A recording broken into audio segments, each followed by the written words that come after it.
de cobre resulta bastante interesante por la multiplicidad de emisiones que hubo en muy corto tiempo, por los diseños, por la gran cantidad de metales que existieron, por las denominaciones y porque fue bastante material en cuestión de una década. Es mi opinión. No voy por motivos de tiempo, ya que es bastante extenso, hay libros al respecto, no voy a abordar todas las amonedaciones de cobre.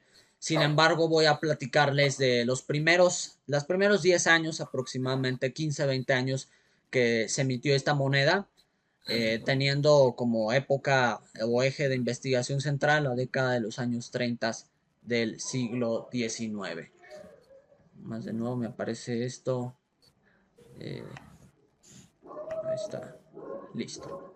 Bueno, el temario de esta noche es el siguiente que pueden ver en pantalla.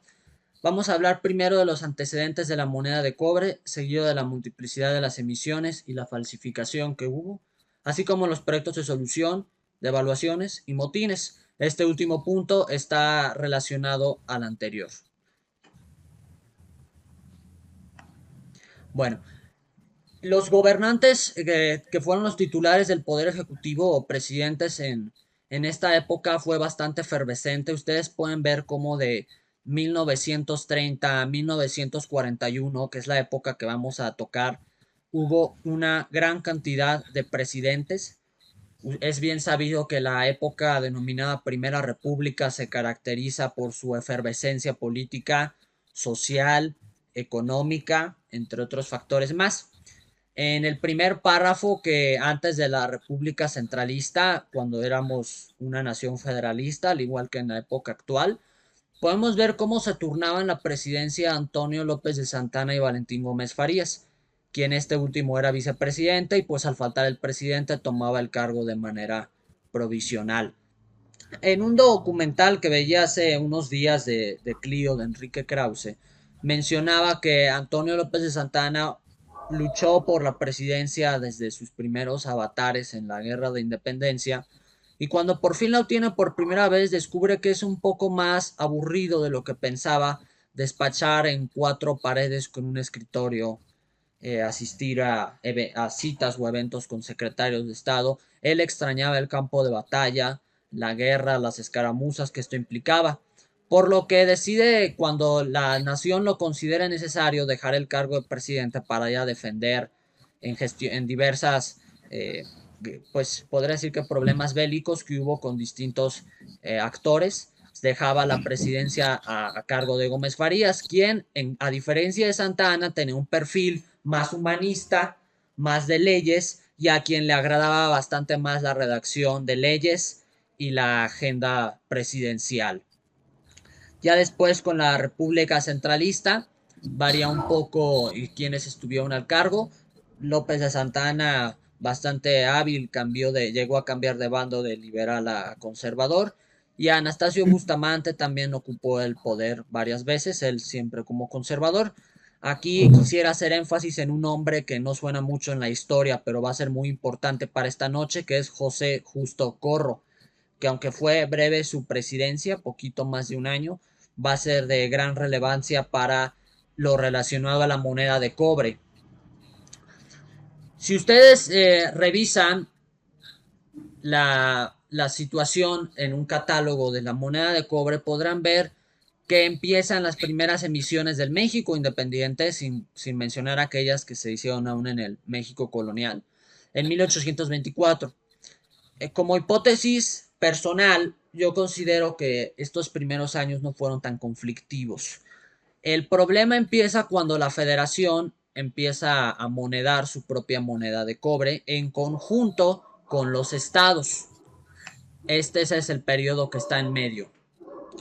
Y después el control mesurado de las emisiones, aunque aún así con sus problemas, lo podemos ver del lado derecho de la pantalla, donde si bien fue una época turbulenta, no digo que no, si tuviéramos que hacer una retrospectiva de todo lo que vemos, fue probablemente esta de 1829 al 37 los años más conflictivos, como a continuación se los voy a compartir, aunque dejaré que ustedes mismos se creen sus propias impresiones y me den su opinión al final de esta charla. Bueno, ya habiendo dicho estos puntos introductorios, ¿por qué o cuál fue la necesidad de acuñar moneda de cobre? Conocemos nosotros la de oro, que son los escudos de manita, y los reales, principalmente los duros o los 8 reales, que son con el gorro frigio. Y sin embargo, la moneda de cobre tuvo una gran diversidad. Y esta se acuñó por los réditos, las ganancias que otorgaba a las tesorerías estatales y posteriormente a las federales, ya que recordamos que México y sus estados llegaron a culminar la independencia y el primer imperio bastante pobres en finanzas públicas. Sin embargo, no se llevó a cabo de manera correcta la emisión. Hubo un deseo incontrolado de seguir percibiendo ganancias por lo que representaba esta moneda y esto se salió de control. Recordemos que la moneda de cobre es una moneda fiduciaria, a diferencia de lo que lo fue en su momento los reales y escudos. ¿Qué quiero decir? Que el costo de fabricar un real o fabricar un escudo, su valor de metal estaba muy apegado a lo que era su valor facial, por lo que su falsificación no arrojaba grandes ganancias. Sin embargo, la moneda de cobre, como lo puede ser la actual, tenía un valor que nada tenía que ver con su valor facial. Es decir, por poner un ejemplo, 100 pesos de moneda de cobre llegaba a ser, su costo de acuñación podía ser 40 pesos. Mientras que en reales, en plata, sí se acercaba bastante a los 100 pesos que pongo como ejemplo. Vamos a partir de 4 decretos muy importantes para entender cómo se fue avanzando la cronología conflictiva en lo que es la moneda de cobre. El primero es del 1 de agosto de 1823. Este preveía que las monedas republicanas serían en oro, plata y cobre. Las primeras dos las conocemos, la última no se llegó a acuñar, es decir, no hubo moneda federal en 1823 de cobre. Además, todas las secas acuñarían con troqueles de México. Se supone, porque en la práctica no pasó al 100% hasta bien entrado el siglo XIX, que todas las casas de moneda tendrían que emplear los cuños de la capital. Como dato interesante, ya que después se va a retomar, esta moneda de cobre que preveía este primer decreto, que nunca se llegó a acuñar, tendría un diseño de 2 palmas formando una orla y en el centro la denominación, sin ley ni ensayadores. Después les voy a enseñar una moneda de años posteriores que les va a recordar mucho esta descripción. El segundo decreto del 16 de noviembre de 1824 decreta que las casas de moneda foráneas pasarán a depender de los gobiernos locales. A diferencia del oro y la plata, aquí no habría una moneda nacional. Sin embargo, el 28 de marzo de 1829 esto se deroga parcialmente, ya que la federación autoriza una moneda federal de cobre. Aquí el diseño se va a asemejar mucho a lo de 1823, es decir, la moneda que empieza en el 29 se parece mucho a la que pensaron hacer en el 23. Esta nueva moneda federal se argumentó que reemplazaría a la antigua moneda colonial del virrey Calleja de 2 octavos, 1 octavo de real, ya que esta aún seguía circulando. Se autorizaron 600,000 pesos para acuñar en las 3 denominaciones, que fueron un 16avo, 1 octavo y 1 cuarto. Hay un otro decreto que no ven en pantalla, ofrezco disculpas por la omisión, que es del 28 de agosto, es decir, unos cuantos meses después, también del 29. ¿Qué dice este decreto? Bueno, va a reducir el tamaño de la moneda de cobre. ¿Por qué? La moneda de un 16avo tendría el tamaño de la de un real de plata.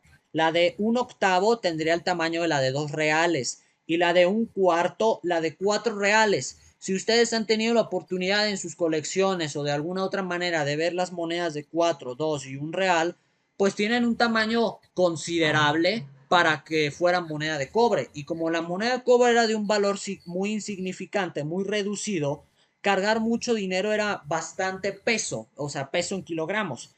En aquel entonces la medida más empleada era la arroba y esta era 11.5 kilogramos. Si tú querías 25 pesos, es decir, llevar en la bolsa 25 pesos, era una arroba en cobre, es decir, 11.5 kilos. Mientras que en plata, si fueran de 8 reales, serían 6.7. casi la mitad. Es decir, mientras en un bolsillo traes 12 kilos, en otro traes casi 7 kilos.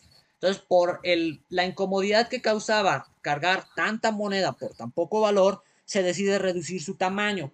Aunque esto fue, yo opino, el inicio del caos. Este decreto que les digo del 28 de agosto del 29. ¿Por qué?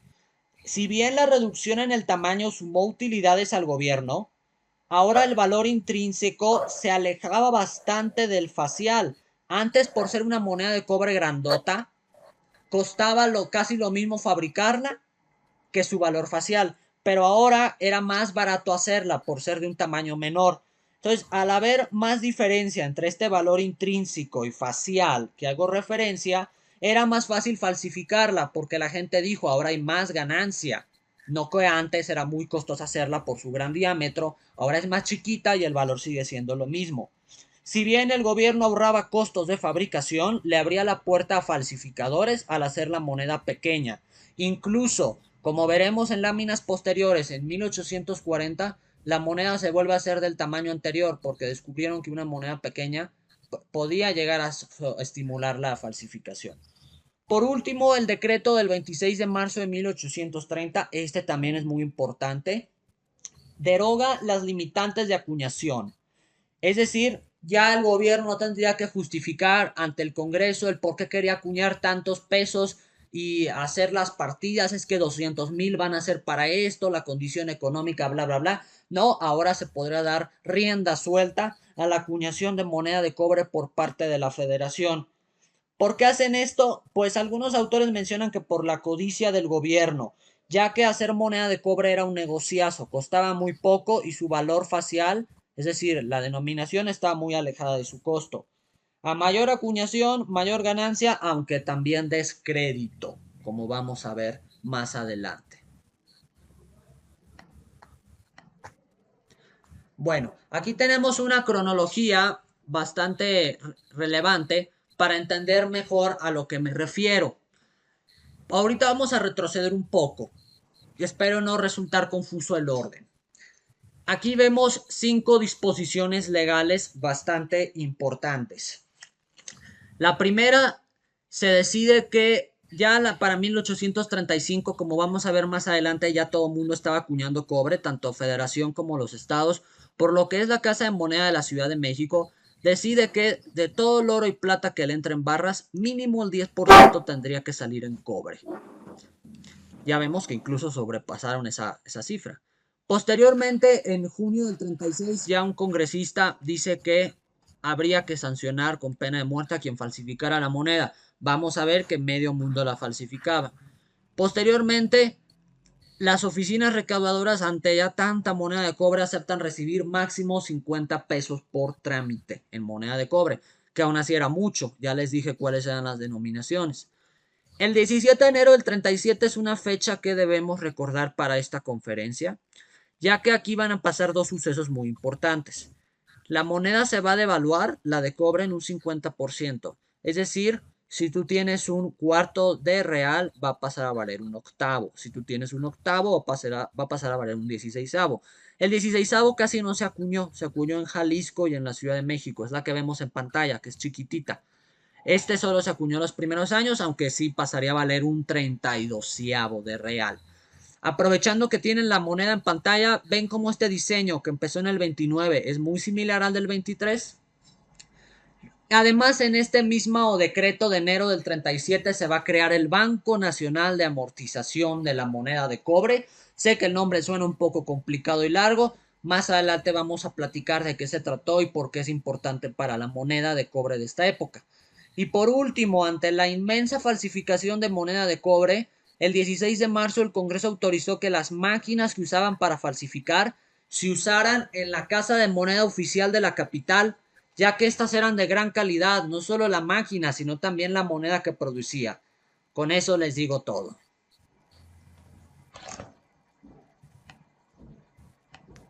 Bueno, aquí vamos a ver una gráfica muy interesante para entender quién acuñaba cobre, en qué años y cómo en base a esta ley que les platico del 37 que dijo, se acabó la fiesta, no más cobre, no más descontrol, sí tuvo un efecto considerable.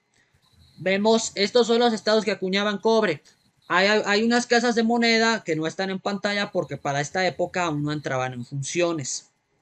Del lado derecho vemos cómo la ley del 37 hizo que de haber hasta 6 emisores simultáneos, solo hubiera uno. Y este uno fue la federación y solo acuñó en el primer mes del año. Es decir, sale el 17 de enero, no acuña más, por lo que las monedas del 37 se acuñaron muy poquito tiempo. Ahora bien, ¿cuánta moneda de cobre circulaba en México? Ahí voy, dejen, creo que me pasé aquí. No, disculpen. Sí. ¿Cuánta moneda de cobre circulaba en México? Hay varios autores, se dice mucho, no hay una cifra oficial. Yo les presento a ustedes 4 distintas cantidades según diversos autores. Y abajo les menciono cuál era la población de toda la República Mexicana para 1830. Estas cifras son muy grandes, sin importar cuál autor sea de su preferencia. Yo me voy a orientar, me voy a inclinar por el tercero, el de 7 millones de pesos circulando, que expone en su que explica en su obra José Enrique Covarrubias, ya que considero que él hizo una excelente documentación, una investigación documental de primera mano. Si son 7 millones de pesos, yo sé que no se puede saber qué porcentaje era en cuartillas y en octavos, pero vamos a suponer que eran puras cuartillas, es decir, 28 millones de pesos. Si éramos 8 millones en el país, incluyendo bebés, viejitos, hombres, mujeres, en el norte, en el sur, tan lejano como Texas y tan al sur como Yucatán, a cada mexicano le tocaba más de 3 monedas. Es una cifra bastante elevada y eso que tomé una cifra mesurada. Hay unas superiores que mencionan otros autores. Hay un quinto autor que ya no me dio cupo en la lámina, pero se los comparto de manera oral. En el artículo publicado en el Boletín Numismático número 255 de octubre-diciembre del 2009, se publicó el artículo Vicisitudes de la moneda de cobre 1536-1861 a cargo de Luis Gómez Urschner. El autor señala que del 29 al 37 el gobierno de la República acuñó 4.6 millones de pesos en moneda de cobre más la falsa. Esta cifra es interesante porque el autor apunta a la federación. Las cifras de la pantalla son todas las secas del país, por lo que este número podría escalar más allá de los 14 millones, que es la cifra alta, o incluso la que apunta Hubbard y Budrey, que se podrá traducir en una cifra estratosférica de hasta 37.5 millones en cuartillas. Es algo bastante inconmensurable, creo yo. Bueno, aquí vamos a seguir un poco con la estadística, a ver ustedes qué les parece para entender cómo la moneda de cobre fue un caos total para la población y cómo un objeto que puede resultar bastante interesante hoy en día coleccionar en su momento fue aborrecido con todo lo que dio por todos los estratos sociales de la población.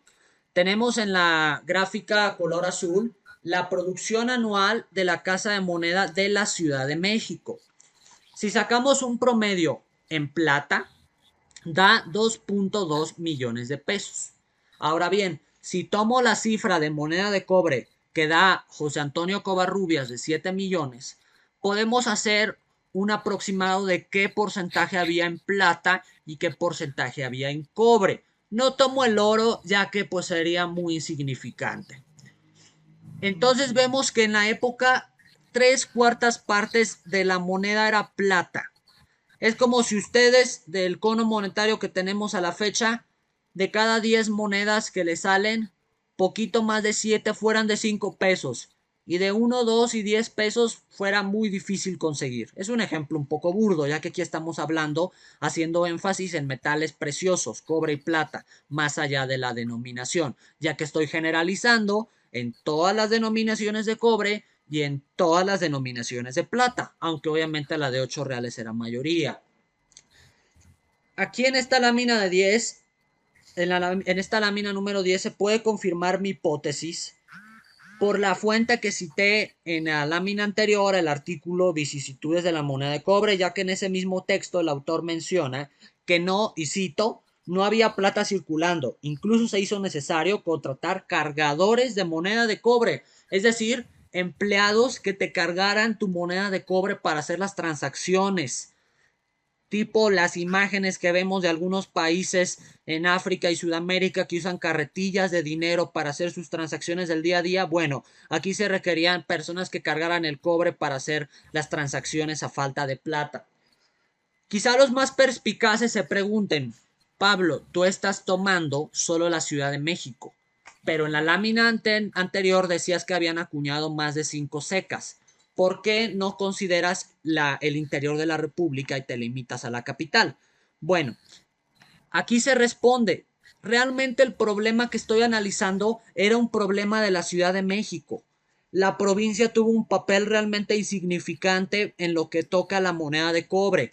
No quiero decir que en ciudades de provincia no hayan sucedido sucesos y manifestaciones públicas que documenta la prensa en su momento en contra de la moneda de cobre. Hay una muy popular en San Luis Potosí, que incluso quemaron edificios. Pero aquí los números hablan. Aquí yo les comparto la cantidad acuñada en pesos por cada seca.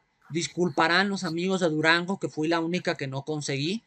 Y si tomamos el total en pesos en el interior de la República y lo comparamos con la Ciudad de México en ese mismo periodo, notaremos que un 94% de la moneda de cobre que circulaba en esta época era a cargo de la Federación y solo 6% era todas las otras secas del interior. Ni siquiera lo desglosé por Chihuahua, Jalisco, porque serían quizás hasta decimales de porcentaje. Aquí cito la fuente donde ustedes pueden corroborar mi dicho. Además, como dato interesante, los proveedores de la moneda de cobre, es decir, de dónde salía el cobre, las minas se ubicaban en Chihuahua y Michoacán, principalmente. Bueno, ya que vemos la cantidad tan grande que existía de moneda de cobre, vamos a entrar un poco de lleno al tema de la falsificación. Aquí todo mundo estaba involucrado. Aquí era como este juego de mesa de quién mató al detective o algo así se llamaba, que todo el mundo era sospechoso. Bueno, aquí igual.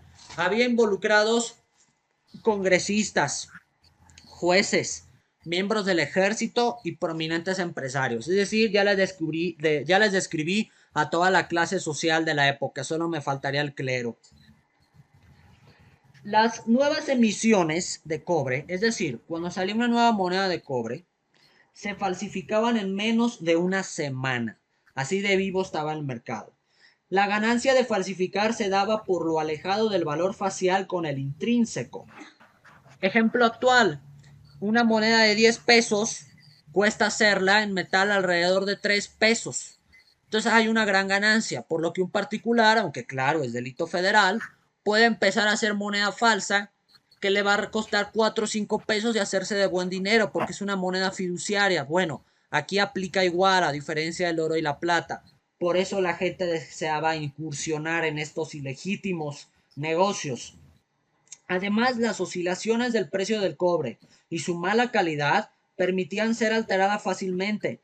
La ganancia por acuñar cobre clandestino llegaba hasta el 75%, una cifra bastante grande. Bajo ese mismo orden de ideas, quisiera adicionar que en el Boletín Numismático número 232, julio-septiembre 2011, en el artículo Emisiones, escasez y falsificaciones monetarias en México durante el siglo XIX, el autor Diego Fernández de la Cruz da publicidad y está de acuerdo con lo que les acabo de comentar. En su texto, y me voy a permitir hacer cita textual, él menciona: la escasez de moneda de curso legal fue uno de los principales factores que propiciaron y favorecieron la falsificación monetaria en el siglo XIX.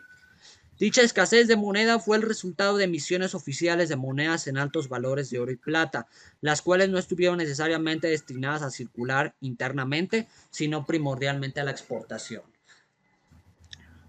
Con esto queda un poco más claro el caótico panorama de la moneda de cobre. Ahora bien, hay algunas personalidades que se han logrado descifrar o confirmar que estaban involucradas en la moneda falsa. En la época le llamaban los monederos falsos. Aquí les comparto una lista, una recopilación de diversas obras.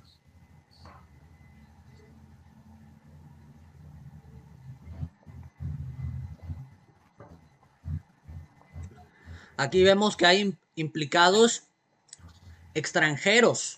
Cuando pongo otra localidad del mundo, se refiere a que la moneda se fabricaba en Nueva Jersey o en Londres, o bien que ayudaban a su ilícita importación diplomáticos, que cubrían los delitos jueces, que arrendadores de casas de moneda, como lo fue Cayetano Rubio de San Luis Potosí y de Real del 14, estaban implicados. El Estado de México fue la cuna de la falsificación de la moneda de cobre. Dos casos muy famosos, Villa del Carbón y Tacubaya.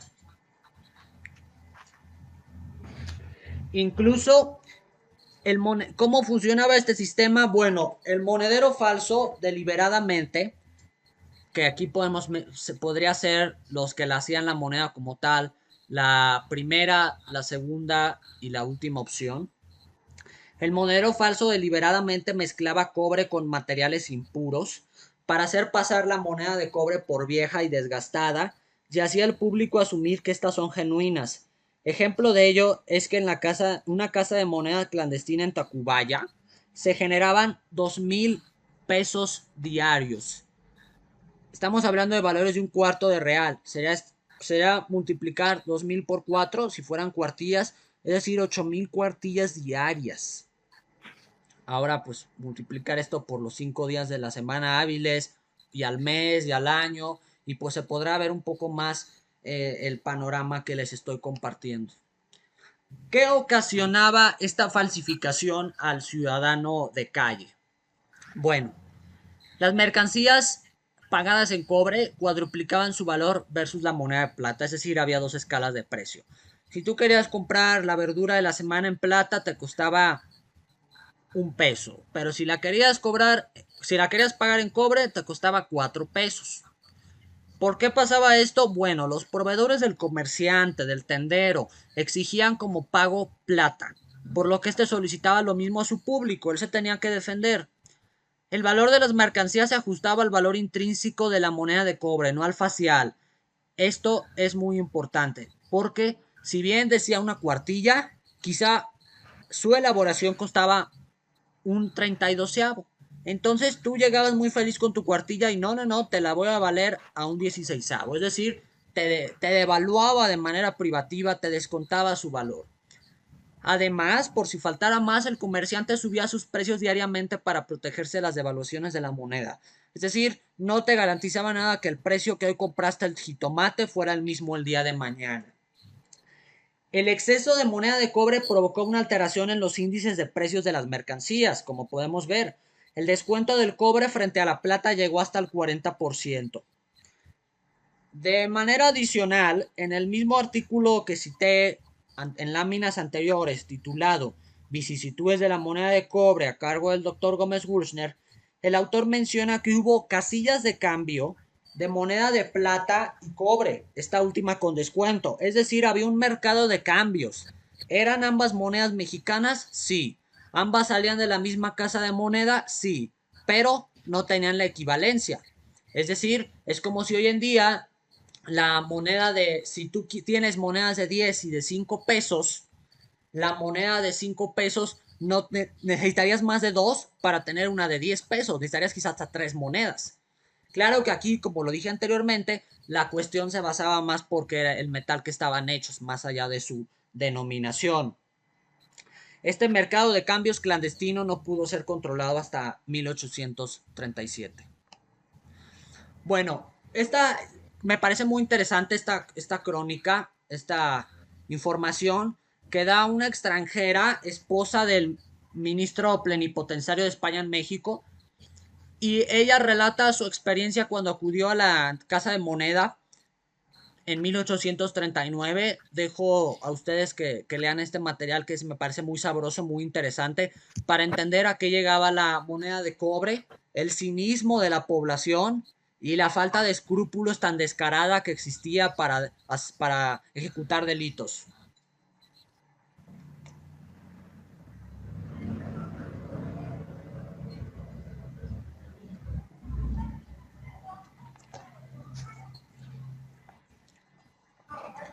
Continuemos. El 7 de julio de 1836, la situación de la moneda de cobre ya era tema de todos los días en la Cámara de Diputados. Como dato cultural, de 1823 a 1872, la Cámara de Diputados se ubicó en Palacio Nacional. Los diputados sesionaban en el Salón de las Comedias y en el Salón de Embajadores. Ya la Comisión de Hacienda alertaba que la moneda falsa venía de Estados Unidos y era tan perfecta que no se distinguía de la verdadera. E incluso se abrió una comisión especial de investigación, ya que había múltiples rumores que había congresistas involucrados directamente en la falsificación de la moneda. Sobra decir que hasta el momento yo no tengo conocimiento que algún diputado en el cargo haya sido sancionado. Cuestión que hasta la fecha se repite, tristemente. Esta nota de prensa ayuda a entender la situación que vivía. Es de un periódico de la época, del 9 de junio de 1836. Y se menciona cómo la gente ya estaba muy encolerizada por tener una moneda que no valía gran cosa, una moneda que tenía demasiada fluctuación que ellos no podían controlar, y si faltara más, una moneda que no tenía la certeza si era falsa y no te la iban a recibir. Por lo que poco a poco la situación social fue calentándose hasta, como vamos a ver más adelante, ya no se pudo hacer más. ¿Quiénes eran las personalidades que en el poder público que estaban cabildeando una solución a la moneda de cobre? Se los dejo en pantalla. Yo les comenté al principio que no olvidemos el nombre de José Justo Corro, quien fue al que le tocó el clímax de la agonía de la moneda de cobre. Hay que recordar que el grado de confianza y legitimidad pública de un gobernante va a influir en la aceptación de la moneda, cuestión de la que no gozó el presidente Corro.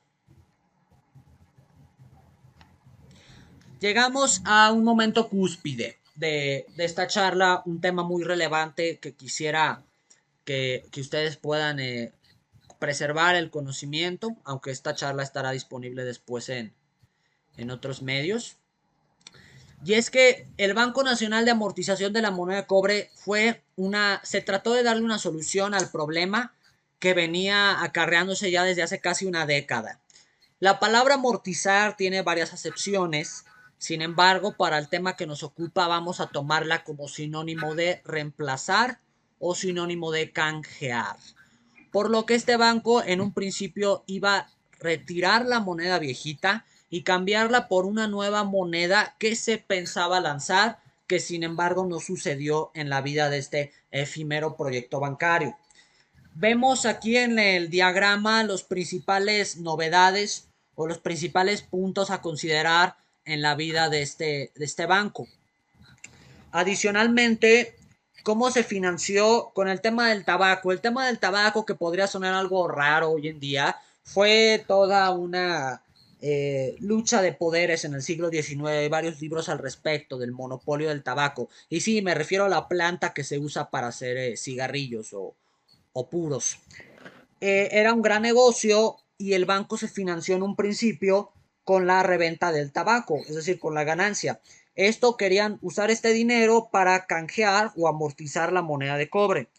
Aunque muchos autores están de acuerdo en que este banco no era realmente necesario, se podía hacer con un fondo o una caja, palabras modernas de lo que podría ser un fideicomiso, como se hizo en 1841 cuando se hizo una segunda amortización y se utilizó fondos de crédito que se sumaron a la deuda interna. El banco emitió bonos por 8 millones garantizados por esta renta del tabaco que les digo, bonos que hoy en día son muy complicados para los coleccionistas. Como les dije hace un momento, y esto es muy interesante por algo que vamos a ver más adelante, Yo sé que quizá tanta historia está haciendo extrañar imágenes de monedas, no se preocupen, ahorita nos vamos a meter duro con ello. Sin embargo, quiero dejar claro este antecedente para mejor entendimiento de lo que viene. Y esto que les voy a comentar es muy importante porque el proyecto de banco de amortización, como les dije, preveía entre sus estatutos una nueva moneda de cobre por $500,000 que no prosperó en el principio, en el 37, porque en el 41 Bustamante, que era conservador, impulsó en julio la creación de una moneda de cobre que les voy a mostrar. Pero cuando Santa Anna derrocó a Bustamante a los pocos meses, esa moneda no prosperó y Santa Anna lanzó su propia moneda. ¿Conocemos nosotros la moneda de Santa Anna? Sí. ¿Conocemos la de Bustamante? No. En cuanto a circulación se refiere. Ahorita vamos a ver a qué monedas me refiero. Bueno, pues les decía, la ley de enero del 37 no solo consideraba la creación de este banco, también tenía un doble efecto, devaluar la moneda de cobre al 50%. Cuando la noticia corrió a lo largo del país desde enero, ya para marzo, cuando la gente, que en esa época la mayoría no eran letrados, carecían de estudios, comprendieron en la práctica que su moneda, que su salario se bajaba de un 50% de un día para otro, ya la situación explotó. Y en la Plaza de la Constitución, hoy Zócalo, bueno, sigue siendo, en el Palacio Nacional, que también fungía como Cámara de Diputados, más de 10,000 personas se manifestaron, destrozaron comercios, propiedad privada, más que nada la extranjera. Esto se extendió a avenidas subyacentes, más allá de la Alameda, donde está hoy en día el hemiciclo a Juárez. Las protestas duraron una semana. Fue un caos el centro de la Ciudad de México por la gente encolerizada que no quería más gobiernos inútiles que no solucionaran esta situación de la moneda de cobre. Incluso corrió el rumor de una nueva devaluación que fue falsa. Los diputados tuvieron que abandonar el Congreso porque se encontraban sesionando por la puerta de atrás para que no fueran apedreados por la muchedumbre. Y se escuchaban diversas protestas, declamaciones que gritaban que hay que asesinar al tirano. El tirano era a la sazón José Justo Corro. Esta fue la situación que causó se desprendiera de su cargo como presidente de la República. El ayuntamiento de la Ciudad de México no era ajeno a los problemas que se debatían en el Congreso e incluso trató de hacer llegar a la autoridad que la moneda de cobre, por los males que ocasionaba, debía de ser modificada la manera en que ésta funcionaba. Solicitaba, y esta propuesta me resulta muy interesante, que la moneda de cobre pasara ya no a valer su valor facial, sino su intrínseco. Es decir, que ya no sea una moneda fiduciaria, que lo que cueste valga. La diferencia es que, porque esto pues lo había hecho al gobierno al devaluarla 50%, es decir, valer menos, la diferencia es que aquí el ayuntamiento, preocupados por la sociedad, solicitaba que se indemnizaran los tenedores de ella con la diferencia de este valor nominal. Es decir, en otras palabras, la moneda vale 10 pesos, pero cuesta hacerla 5 pesos. El ayuntamiento decía que ya no valga 10, que valga 5. Y esa diferencia de 5 pesos hay que retornársela en dinero al ciudadano para que no pierda. Esto con el fin de restablecer la tranquilidad. Sin embargo, aquí el problema fue una palabra que afectó a todo México del siglo XIX. Dinero.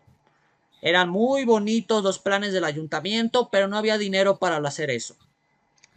Esta cita se puede ver en las actas del Cabildo del 11 de mayo del 1837 y a la vez confirma, como les decía, que este problema del cobre tuvo sus principales manifestaciones en la Ciudad de México y no tanto en el interior de la vasta República Mexicana de aquellos días. Pues, habiendo pasado la ley del 37 que prohibió que se acuñara cobre y en efecto ningún estado o casa de moneda acuñó cobre en el 38, en el 39 y en el 40, bueno, también en el 37, con excepción de un mes, la Ciudad de México. Es decir, más de 4 años sin moneda de cobre ya había permitido al gobierno más o menos nivelar el barco, coloquialmente hablando, por lo que decidió regresar los valores de moneda menuda. En aquel entonces el menor valor era medio real. Entonces, ¿qué fue lo que sucedió? Se emiten dos decretos que regresan las cuartillas de plata, ahora en plata, con el mismo tamaño que las coloniales del Castillo y del León Rampante, y regresan las de cobre. ¿Se recuerdan que les dije al principio que reducir el tamaño de la moneda de cobre fue un error? Aquí se confirma lo que les dije. ¿Por qué? Porque estos octavos de real tenían un tamaño muy similar a las primeras monedas de cobre grandotas, por lo que se comprobó que es mejor tener una moneda de cobre grande en diámetro, así su valor intrínseco y facial estarían muy pegados y no habría ganancias para falsificar. Estas monedas sí tuvieron éxito a diferencia de las anteriores. Ya veremos después que los estados también hicieron lo suyo. Sin embargo, ese ya es otro tema. Ahora, les dije que el Banco Nacional de Amortización de la Moneda de Cobre impulsó en julio de 1841 por parte del conservador Bustamante una moneda de cobre, pero no alcanzó a liberar la circulación porque fue derrocado por Santa Anna Liberal. Y Santa Anna dijo, sí, le dijo a Bustamante, me parece la idea del cobre de una nueva moneda, pero va a ser diferente. Bueno, pongan mucha atención a la moneda del octavo de real del 41 y prepárense a lo que viene. De manera adicional, lo que yo comento es confirmado por el autor al que está en la cita. José Manuel Sobrino comenta que este par de monedas lograron restablecer el orden, aliviar el malestar, disminuir la moneda de cobre circulante vieja. Este par de monedas amortizaron, es decir, canjearon en gran medida a la conflictiva moneda de los estados que se venía acuñando desde 1824 a 1837. Bueno, aquí vamos a entrar a una parte interesante desde mi perspectiva. Están viendo en pantalla la moneda conservadora de Bustamante. Esta prueba de un centavo de 1841 es el primer antecedente del sistema decimal en México. Yo sé que la primera moneda decimal llegaría hasta más de 2 décadas después, en 1863, la de un centavo. Sin embargo, este centavo del 41, que algunos autores no se explican el porqué de su existencia, he encontrado diversa información que me inclina a pensar esta moneda que tiene decreto de julio del 41, iba a ser la que iba a lanzar como parte del Banco Nacional de Amortización de la Moneda de Cobre Bustamante. Si Bustamante le hubieran dado chance en el poder 4 mesecitos más, esta moneda hubiera circulado. Yo sé que hubiera sido un caos, que la gente no sabía cuál iba a ser el canje con el sistema octaval, etcétera, pero la iban a lanzar. ¿Ven el gran parecido con el octavo de real? Bueno, es el mismo grabador, es el mismo diámetro, es el mismo canto, es el mismo eje, es la misma representación femenina alegórica, es el mismo año. La diferencia fueron meses. Esta es de julio, esta es de noviembre. Esta es la de Bustamante, esta es la de Santa Anna. Es decir, el triunfador, Santa Anna, fue el que logró sacar su moneda de cobre finalmente. Este año de 1841 fue muy interesante, ya que en enero el ministro de Hacienda mencionaba que no iba a haber más moneda de cobre. Sin embargo, en noviembre, cuando caen los conservadores y llegan los liberales, es cuando se lanza esta nueva moneda de cobre. Y en diciembre del mismo año, el ministro de Hacienda ya sugería una nueva devaluación del cobre al 50%, que finalmente no sucedió. Sobre el octavo de real de la anterior lámina, hay montos de acuñación disponibles, aunque un poco vagos. El doctor Pradu comenta en su tomo 2 que en 1841 y 1842, primeros 2 años de emisión, se acuñaron 263.586.5 pesos, es decir, 2.1 millones de piezas, poquito más de 1 millón por año, 1 millón y un cachito de estas monedas, que muy escasas en alta condición. Esta moneda, como les decía, fue exitosa porque su peso se ajustó más al valor del metal. siendo así menos fiduciaria y menos atractiva para la falsificación. A diferencia del cobre anterior, esta moneda, el cobre provino de Manick y Mackintosh, importantes arrendadores ingleses. Desconozco si ellos consiguieron el cobre mexicano o incluso lo trajeron de Inglaterra. Me inclino a pensar a que sí fue cobre mexicano. Entonces, regresando a este centavo, ¿qué me apoya a sustentar, además de lo que he dicho históricamente, que los tiempos sí me dan a que esta fue la moneda que iba a lanzar Bustamante en el Banco Nacional de Amortización de la Moneda de Cobre, pero el tiempo por 4 o 5 meses no le alcanzó para que hayamos visto esta moneda en circulación? Bueno, hay otros dos ejemplos. Aquí hay un segundo ejemplar que le subastó Ponterio en el 2004. Aquí hay precio que se fue hace ya 16 años, se fue en $500. Y hay dos autores que mencionan eh, cómo esto que yo les digo podría ser probable. Lo dejo a su lectura y consideración.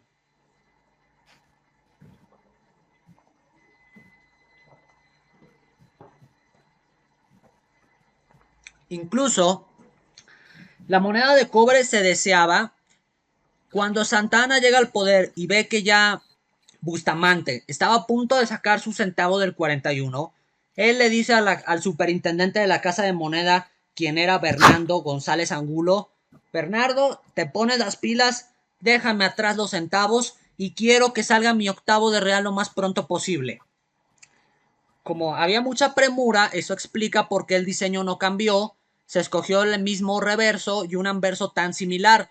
Querían meterle velocidad, utilizaron los mismos punzones y armaron el troquel. Sin embargo, la moneda se demoró mucho en salir y Santana destituyó al director de la Casa de Moneda o superintendente. Aunque hubo estados revoltosos, hubo estados que no quisieron seguir la regla. Perdón, antes de proseguir con esta lámina, regresando aquí al centavo prueba, aquí en mis notas veo que se me pasó mencionar un tercer autor además de estos dos. Respecto a que este centavo haya sido realmente el que haya emitido Bustamante para circular, además de los dos autores y la evidencia documental, ahí les va uno más. En el Boletín Numismático número 67 de 1970, en un artículo titulado El centavo mexicano, a cargo de Manuel Rueda Alecánster, dice lo siguiente, me permito hacer cita textual, es breve. Un centavo 1841 CKMO. No habiéndose labrado dicha moneda por haber sido derrocado su gobierno de Bustamante en septiembre de ese año, y siendo presidente el general Anastasio Bustamante, el día 1 de julio de 1841 expide una ley disponiendo que en un término de 18 meses debería ser retirada toda moneda de cobre en circulación y se acuñaría $500,000 con el nuevo diseño del centavo de 1841, cuestión que no sucedió al haber sido destronado por Antonio López de Santa Anna meses después. Creo que aquí ya la evidencia es bastante clara. Ahora sí, continúo, una disculpa con esta lámina. Les decía, hubo estados revoltosos que sí acuñaron moneda de cobre, aunque hasta el 41 vieron que la federación lo hizo. Bueno, la federación lo hace, ¿por qué nosotros no? Y regresaron a acuñar moneda de cobre. Zacatecas quizá no cayó tanto en la ilegalidad, ya que recordemos que su moneda, por ser considerada de una calidad y aleación superior, se exceptuó de estas leyes del 37. Sin embargo, Chihuahua, Sonora y San Luis Potosí sí siguieron acuñando moneda de cobre. Hasta 200 toneladas de moneda de cobre fueron amortizadas en el 37. ¿Se imaginan la variedad y cantidad de piezas que esto sería hoy en día? Aunque les voy a decir que esta época en que no se acuñó moneda de cobre, del 37 al 41, causó escasez de moneda. Y además, una vez pasando las nuevas acuñaciones del 41, cuando estados que no tenían casa de moneda vieron que otra vez se venía el desorden, dijeron, no, ya lo viví en el pasado, no se va a repetir. Un ejemplo de ello es lo que hizo Guanajuato, Querétaro y Michoacán. Ellos prohibieron la circulación de moneda de cobre foránea. A falta de moneda menuda, lo que decidieron fue hacer lo siguiente. El medio real, que era la denominación más pequeña, lo partieron en fracciones. Con un machetazo crearon cuartos y crearon octavos. así como la que tuvo un gran auge la moneda de necesidad municipal, que tenía un carácter local, fue la que también vino a reemplazar el caos de esta moneda de cobre avalada por gobiernos. Aquí de nueva cuenta la pobre Ciudad de México le tocó bailar con la suerte de la fea, porque la Ciudad de México se transformó en un centro de canje nacional de moneda de cobre. Aquí venían y hacían el canje por la moneda buena, como la de Zacatecas, o dejaban la moneda mala y con un descuento agarraban moneda de plata, o bien dejaban moneda de cobre mala y agarraban moneda de necesidad de su tierra. Entonces fue un desorden. Querétaro remitía semanalmente en 1837 200 kilos para su amortización. Si solo 200 kilos fueran cuartillas, y si hacemos el cálculo matemático con el peso de una cuartilla, estos serían 114.286 cuartillas por semana y solo de Querétaro. Les decía, es un centro de canje nacional. Todos los territorios de la República venían a hacer aquí sus negocios de canje de moneda. Aunque sí había una especie de sistema de seguridad, ya que había garitas de moneda. Antes de entrar a la ciudad, a las afueras, se inspeccionaba la moneda para tratar de que no era tanta falsa. Aquí hay otro tema muy interesante, las pruebas. Este tema me intriga bastante y yo estoy seguro que ustedes también por la falta de información. Pregunta al público, al selecto público que me escucha esta noche. ¿Por qué hay pruebas fechadas en años de prohibición? Porque hay pruebas del 37, del 38 y del 36. Quizá este último no tanto. Pero pues si es prueba del 36 y se pensaba lanzar en el 37, no les alcanzó el tiempo. Si no hay ni una sola moneda de cobre en el 37, en el 38, en el 39 y en el 40, ¿por qué hay estas monedas? ¿Y saben qué es lo curioso? Que todos, absolutamente todas las secas, acuñaron pruebas. Guanajuato, Chihuahua, Durango, Guadalajara, Ciudad de México, San Luis Potosí y Zacatecas. Ustedes me dirán, ¿y las demás, Pablo? Bueno, recordemos que Tlalpan cerró en el 30, Guadalupe y Calvo abre hasta el 43, Culiacán hasta el 46, Oaxaca hasta el 58, Hermosillo hasta el 61, Real del 14 en el 63, Álamos en el 64, por lo que estas son todas las secas del país. Porque hay pruebas y similares en diseño. Vemos la cabeza de la libertad, un poco norteamericana, a excepción de la de Guanajuato, que también se atribuye a la Ciudad de México. Es la del lado izquierdo en la pantalla. Bueno, vamos a ver qué dice la bibliografía y al final yo les doy mis hipótesis a ver qué les parece al respecto. José Manuel Sobrino apunta que brevemente que sí se hubo intentos para hacer moneda en esta época, lo cual dice que pues él llegó a ver estas monedas.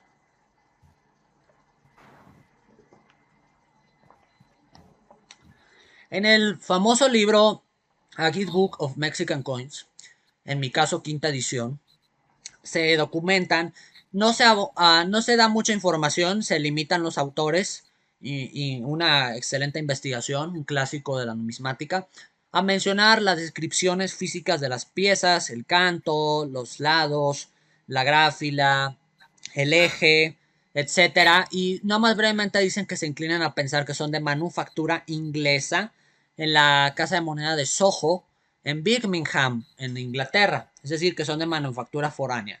Generalizan con este comentario para todas las monedas.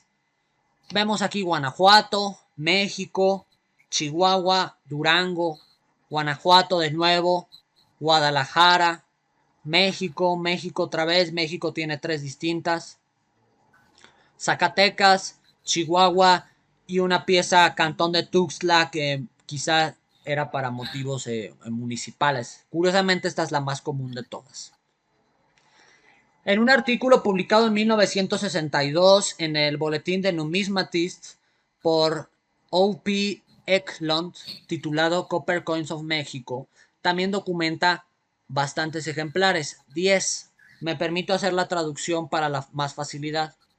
Él menciona que fueron hechas en Inglaterra, que hay cospeles delgados y gruesos. Además menciona atrás que pudieron haber sido acuñadas por la misma ceca, ya que tienen reversos iguales, como les decía anteriormente. Además menciona que los hay en plata, en cobre y en latón. Su existencia en plata me resulta un poco desconcertante, no he visto ninguna, las que les he mostrado son en cobre, y no tendría mucho sentido ser en plata, ya que pues su valor no lo permitiría, o sea, saldría más caro el metal que el valor que representa. El clásico de Neil Udberg también las menciona brevemente en una de sus notas. Me permito hacer la traducción de nueva cuenta. Él menciona de igual manera que fueron hechas en Europa, sin especificar la ceca, menciona quiénes las hicieron, que hay diseños diferentes y que él las considera raras, que tienen mucha demanda, que solo las ha visto en cobre, más recientemente no ha tenido ninguna. En el libro Unusual World Coins, esta es una edición viejita del 88, también se enlistan, más con motivos comerciales, no se aporta mucha información al respecto. Vemos de igual manera la de Chihuahua en sus dos diseños, la de Durango, la de Guanajuato, México, una de Potosí, de San Luis Potosí, un diseño no antes visto, esta que sale del grupo de investigación de Chiapas y la de Zacatecas. En las subastas han aparecido, en pantalla vemos una famosa subasta que se hizo por Ponterian Associates en 1985, de un afamado coleccionista, y no menciona mucha información el subastador. Aquí vemos la imagen y el precio de salida. Vemos ya cómo Udberg las valuaba en 60-100 dólares y ya para los 80 llegan hasta los 300 dólares y eso que no es el precio final realizado. En una subasta un poquito posterior de 1990 del mismo subastador, vemos dos, aquí con precios finales y vemos algunas que llegan a los 230 y 250 dólares de aquella época. Continuamos con las subastas más recientes, 2009, de 2009 es la de Guanajuato, 600 a 800 dólares precio calculado. Y arriba, 2017, la más reciente que tengo documentada de México, ya 1500 a 1200 dólares. Aquí es interesante la descripción que da, ya nos dice quién fue el grabador, John Sheriff. Afirman que sí son de Soho, en Birmingham, Inglaterra, y también dan más informaciones sobre las dimensiones. Pues habiendo analizado esto, ya me acerco al cierre. Entendemos cómo lo que sucedió en esta breve periodo fue muy diverso, cómo la moneda de cobre se acuñó en enormes cantidades, cómo se falsificó en enormes cantidades, más aún queda otro punto a analizar que les voy a compartir. La ley de 1837, que devaluó la moneda y creó este banco de amortización que tanto les he mencionado, no solo detuvo la acuñación de la moneda de cobre por su abundancia y falsificación, también detuvo la compra del cobre, cuyo valor ascendía en peligro. Es decir, ya el cobre estaba aumentando de valor, por lo que ya había un peligro, como le llaman los economistas, punto de fusión, que a pesar de ser una moneda fiduciaria, que en un principio era tan barata hacerla y tan alejada estaba de su valor facial, el cobre ascendía y esto era peligroso. Por lo que no acuñar cobre fue un descanso para la casa de moneda. Así se evitó el agio que hacían los proveedores de cobre, aumentando sus precios indiscriminadamente, y se le dio mayor poder a un gobierno en aquella época centralista. Ya para esta época debo decir que la Casa de Moneda de México se encontraba con unas finanzas pobres. Pagaba a sus empleados en certificados de adeudo de sueldo, es decir, a falta de moneda, aunque ellos mismos la hacían, no tenían moneda para pagar e incluso llegaron a tal punto que permitieron pagar con plata en pasta, es decir, cachos de plata refinados que no habían sido amonedados.